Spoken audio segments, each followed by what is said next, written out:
안녕하세요. 리트러시 교육 채널 언어의 정원의 대표 이동규입니다. 제가 요즘 인문학 독서법 강의 영상을 시리즈로 올려드리고 있죠. 특히 무엇을 읽을 거냐가 지금 이 시리즈의 핵심 쟁점인데요.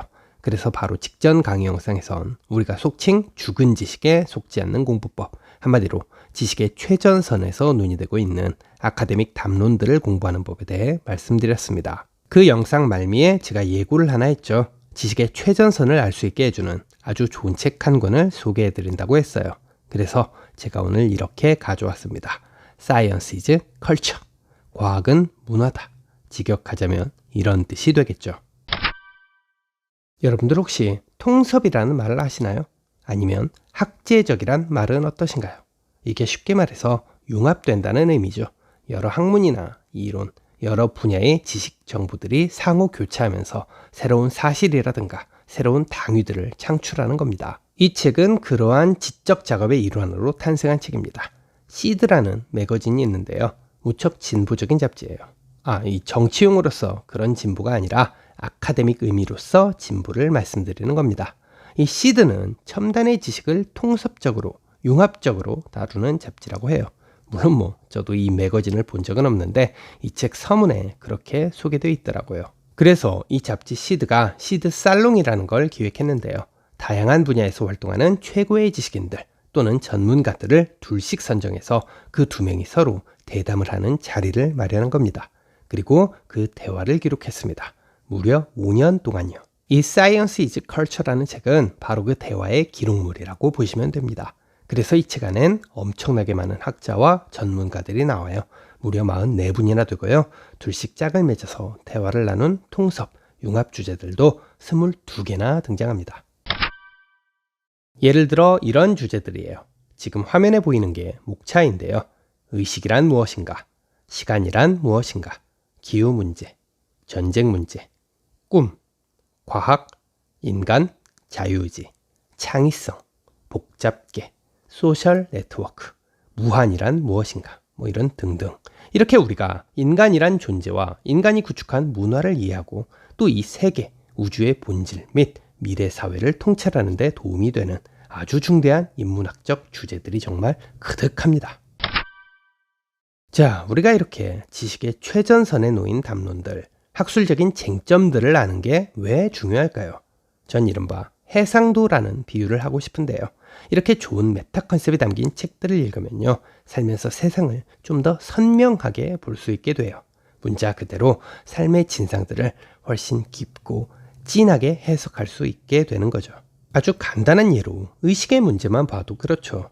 우리는 의식이 무엇인지 배우고 깨닫기 전까진 의식이 뭔지 제대로 의식할 수 없습니다. 의식에 관한 책, 이론, 강의 등을 접하고 나서야 비로소 의식이 뭔지 의식할 수가 있죠.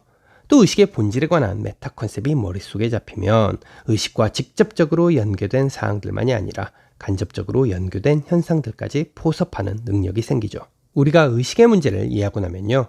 철학, 심리학, 뇌과학 같은 분야는 기본이고요. 법학의 책임 능력 문제라든가 생명윤리 문제, 심지어는 예술 행위론 같은 분야에 대해서도 이해도가 훨씬 높아집니다. 이게 다 상관성이 있는 얘기들이거든요. 이런 식으로 해상도를 높이는 겁니다. 세상을 보는 우리의 눈을 렌즈로 비유할 수 있다면 우리가 통섭, 융합적인 뇌를 갖는 건 렌즈에 찍힌 존재와 사물들을 유의미하고 아주 생산적인 개념으로 인지시켜주는 작업인 셈이죠. 그리고 이건 이 책을 소개해드리는 약간 부차적인 이유인데요. 제가 제 강의 영상에서 자주 이런 말씀을 드리죠. 과학은 인문학이라고요. 이 책도 근본 취지가 비슷합니다. 물론 이 책에서 나온 각 지성인들의 전문 분야는 천차만별이지만 이들 모두가 공통적으로 공유하는 근본 가치가 하나 있어요. 바로 과학적인 사고방식입니다. 더 정확히 말하자면 반증주의적 사고법입니다. 이 반증주의가 뭔지에 대해서는 제가 나중에 철학자 칼 포퍼의 책을 소개해드리면서 훨씬 자세하게 설명드릴 기회가 있을 거예요.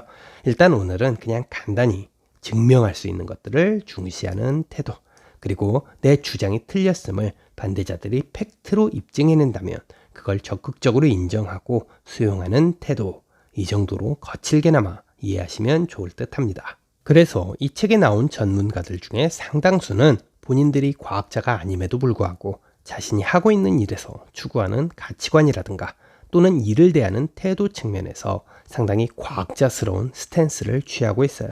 대화 곳곳에서 그게 물씬 느껴져요. 팩트에 입각해서 본인들만의 이상, 이데아를 추구하는 거죠. 그래서 책 제목이 Science is Culture인 면도 있습니다. 이제는 우리가 어떤 일을 하든 또 그 일을 하면서 어떤 명분, 어떠한 당위를 지향하든지 간에 이제는 그 근간으로서 과학적인 생각법이 자리 잡혀야 한다. 이제는 진정 그런 시대가 됐다. 또 그런 시대가 돼야 한다. 책 제목이 이런 뜻을 내포하고도 있는 셈이죠. 제가 우리 채널 회원분들을 위해서 선물을 하나 준비했습니다. 어쩌면 이 책의 가장 중요한 챕터라고도 볼 수 있을 텐데요. 과학자 에드워드 윌슨과 철학자 데니얼 데닛이 대화를 나눈 챕터 1의 내용 중에서 좀 핵심적이다 싶은 내용들을 발췌, 정리해가지고 제가 PDF 전자책 파일을 좀 만들어 봤습니다. 쉽게 말해서 읽기 자료라고 할 수 있겠죠. 제가 요즘 제 수강생들한테 수능 시험이랑 논술 시험 전에 제공할 목적으로 배경 지식 읽기 자료집을 하나 만들고 있거든요. 오늘 말씀드린 이 전자책 텍스트도 일종의 그런 PDF 파일이라고 보시면 됩니다. 그리고 꼭 뭐 입시 시험이라든가 그 외 다른 시험 준비를 하시는 분들이 아니라 하더라도 일반적인 인문학 교양이나 인문학적 소양을 쌓는데 다 도움이 될 수 있는 그러한 읽기 자료니까요. 이렇게 기회가 있을 때 미리 챙겨두시면 좋을 겁니다. 어디에서 다운받는지는 다들 아시죠? 우리 언어의 정원 채널 속 커뮤니티라는 게시판에 업로드 해뒀습니다. 특별히 VVIP 인문학 북클럽 회원분들만이 아니라 월간 에세이 구독권 멤버십 회원분들도 보실 수 있도록 미리 등급 설정을 다 해놨으니까요. 우리 언어의 정원 채널 멤버분들 누구나 언제든 편하게 열람 다운로드 해주시길 바랍니다. 이렇게 해서 우리가 최전선의 지식이 뭔지 그 얼개와 방향성을 이해시켜주고 나아가 각 전문 분야의 메타 컨셉까지 이해시켜주는 좋은 책 Science is Culture를 강의해드렸습니다. 분량도 그렇게 많지 않고요. 또 대담, 대화 형식의 글이라서 상대적으로 읽기도 편합니다. 게다가 형식이 그래서 그런지 꽤 어려운 주제들임에도 불구하고 제법 이해가 잘 돼요.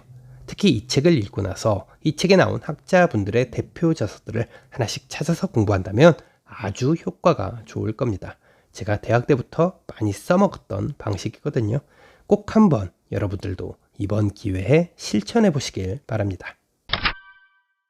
자, 마지막으로 제 채널 강의 영상에서 늘 그랬듯이 오늘 강연 내용과 관련한 과제물, 과제 콘텐츠를 드리겠습니다. 자신이 직접 쓴 과제 결과물이라든가 스피치, 에세이, 논술 글쓰기에 대한 피드백을 받고 싶으신 경우 또는 영상 발제문에 대해 제가 직접 작성한 예시 답안이 필요하신 경우 그 외에도 국어공부법이라든가 인문학 공부법, 독해법, 독서법, 시간관리나 멘탈관리 등에 관한 클리닉 상담 및 코칭이 필요하신 경우 영상 아래쪽 설명란에 적힌 1:1 온라인 상담 링크를 타고 신청해 주시면 됩니다. 제가 자주 영상에서 말씀드리는 것처럼 유튜브 강의를 그냥 보고 듣는 걸로만 끝내는 것보다 직접 글로 쓰고 말로 표현하는 것만큼 자신의 인생을 혁신적으로 바꾸는 공부법도 없습니다. 부디 여러분들의 그 소중한 삶 절대 썩히지 마시고 꼭 한번 실천해 보세요. 그럼 오늘 영상은 여기에서 마치겠습니다. 지금까지 시청해주신 점 감사합니다. 오늘도 여러분들 모두